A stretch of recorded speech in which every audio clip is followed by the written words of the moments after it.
చంద్రబాబు గారు అయితే చాలా క్లియర్గా వివిధ జిల్లాలకి విమానాశ్రయాలు వస్తే ఆటోమేటిక్గా అభివృద్ధి జరుగుతుంది అని బలంగా నమ్ముతున్నారు. అందులో భాగంగా టోటల్గా 3 ఎయిర్పోర్ట్లు, 3 ఎయిర్ స్ట్రిప్లు, టోటల్గా 6 చోట్ల ఇప్పటికే మనకి విశాఖపట్నం, ఇప్పుడు కొత్తగా భోగాపురం కడుతున్నారు, రాజమండ్రి, అట్లాగే విజయవాడ, తిరుపతి, కర్నూలు, కడప ఉన్నాయి. టోటల్గా మనకి పాత ఉమ్మడి జిల్లాల లెక్క చూసుకుంటే 13లో 7 ఉన్నట్టు.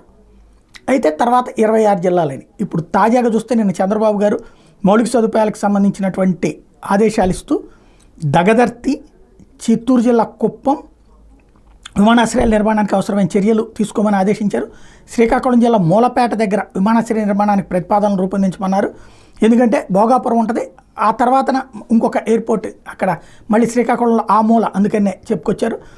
అలాగే నాగార్జున సాగర్, అనంతపురం జిల్లా తాడిపత్రి, కాకినాడ జిల్లా తుని దగ్గర ఎయిర్పోర్ట్లు, ఎయిర్ స్ట్రిప్పులు నిర్మించే అంశం మీద పరిశీలన చేయమని చెప్పారు. 2014-19 మధ్య అప్పుడు ప్రభుత్వం అనేక మౌలిక సదుపాయాల అభివృద్ధి ప్రాజెక్టులను చేపట్టింది.